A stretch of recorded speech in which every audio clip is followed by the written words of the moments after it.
This episode of Proper English is brought to you by Mnemonics and the idiom blow me down with a feather.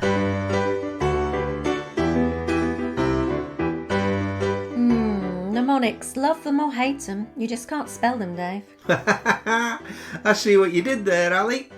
There are plenty of mnemonics in English to help us spell difficult words. Are you ready? Big. B. Elephants. E. Can. C. Always. A. Understand. U. Small. S. Elephants. E. B. E. C. A. U. S. E. spells because. A word that native English-speaking children find notoriously difficult to learn to spell. A mnemonic is a tool that helps us to remember something. Do you know this one, Dave? My very educated mother just served noodles. I like this. It's a bit like a quiz. MVEMJSN. MV... Not a clue. Okay, it's to remember the planets in order. So Mercury, Venus, Earth. That's ours. That's our one. Yeah. Mars, Jupiter, Saturn, Neptune. There you go. Where's Pluto? Well, it got downgraded, didn't it? Oh. Did you learn a mnemonic to remember the first few digits in pi? How I love a peach, beautiful in summer. There are never suitable beautiful peaches available. So that's 3.141592653589979. Yay! Can you spell diarrhea? Yes, of course I can. I'm a brilliant speller. You are a brilliant speller, yeah. There's more than one way to spell it, actually, isn't there? Well, there is, yeah. But not just the right way and the wrong way.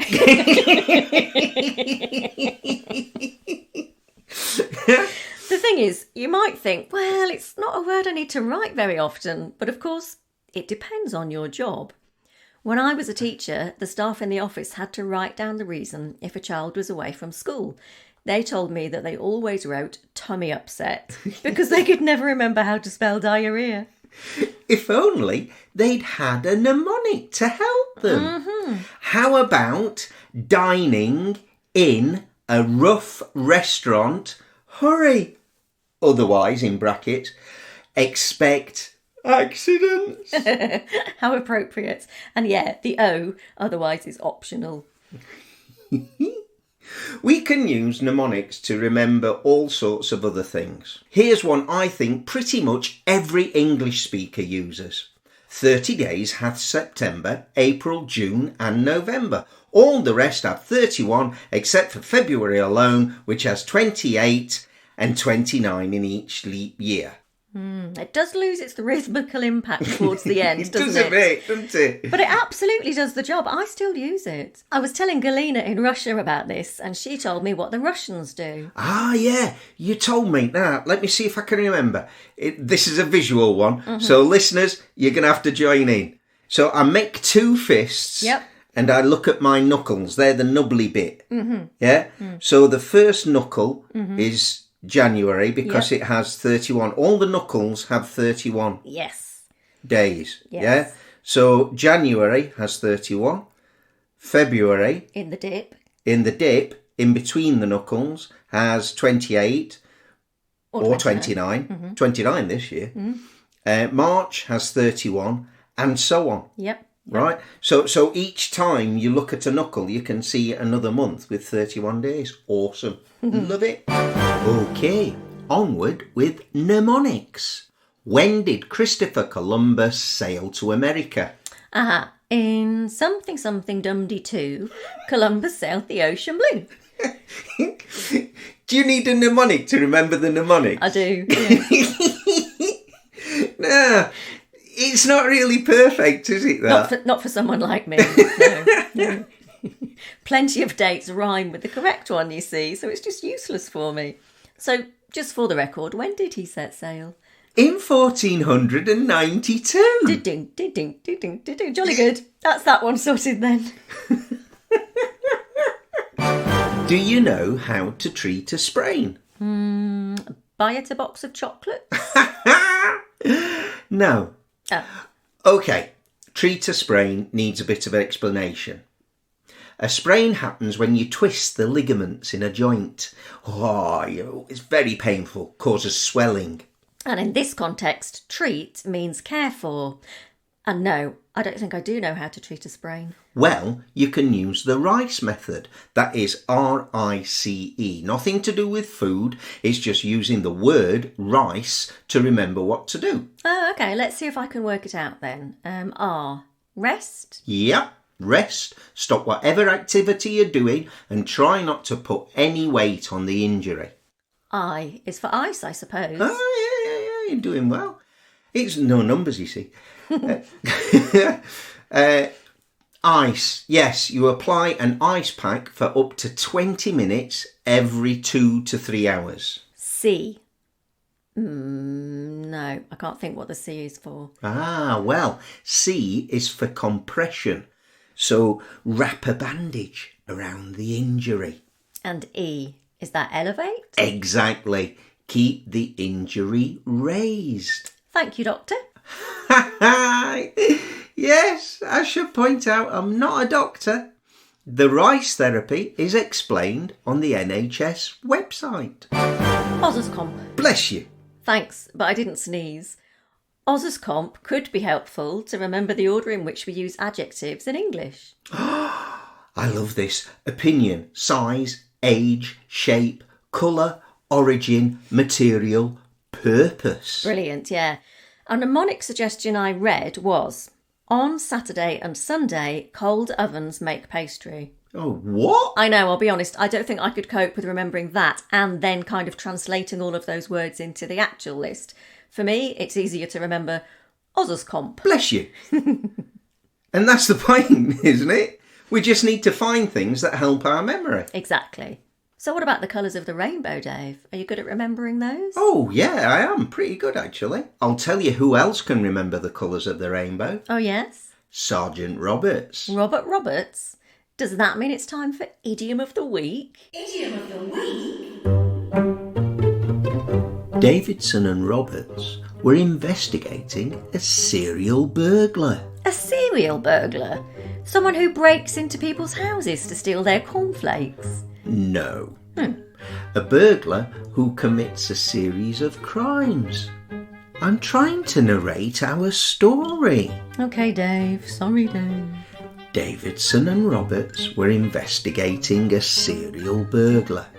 They were under huge pressure from their superiors and the media to find the criminal before he committed another crime.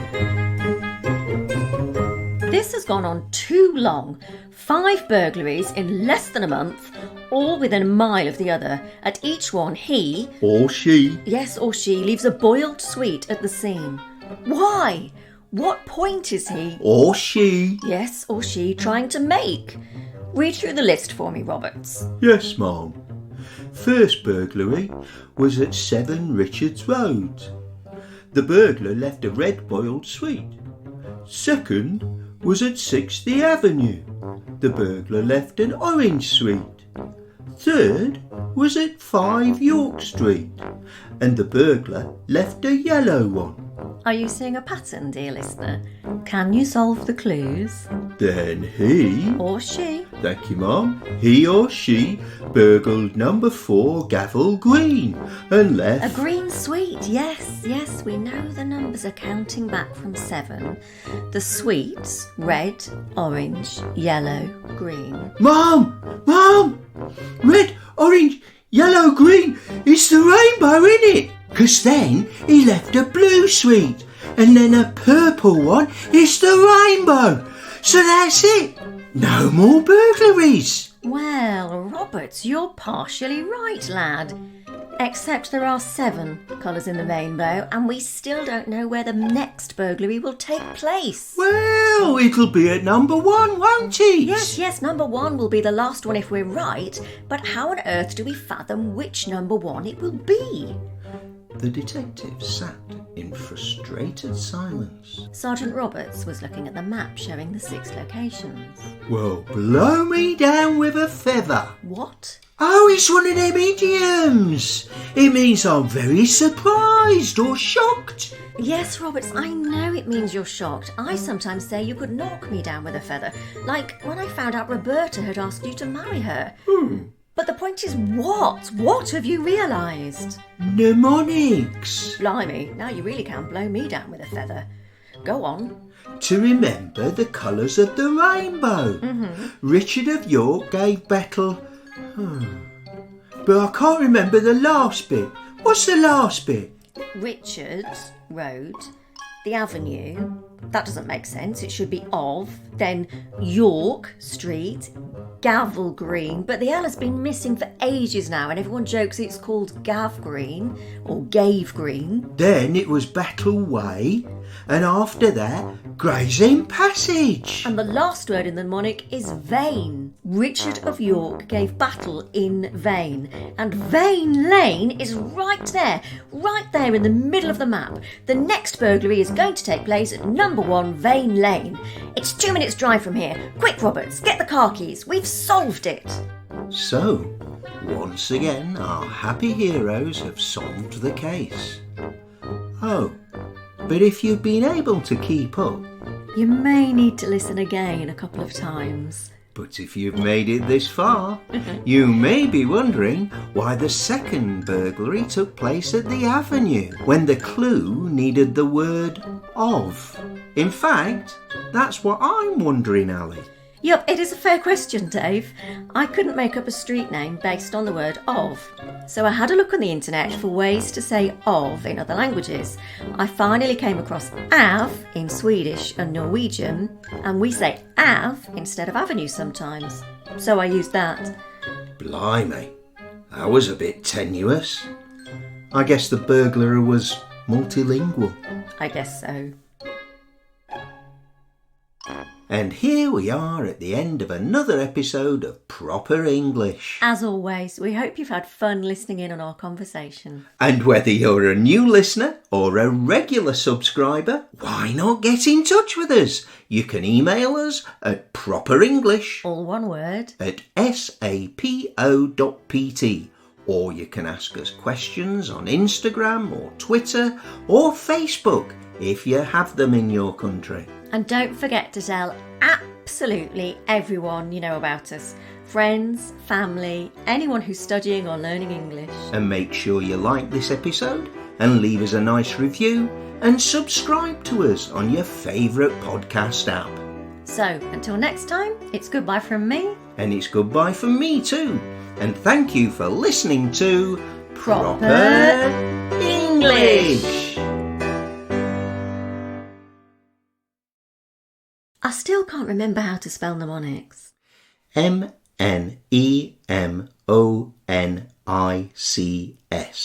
Mnemonics. Mnemonics now erase man's oldest nemesis, insufficient cerebral storage. Well, blow me down with a feather.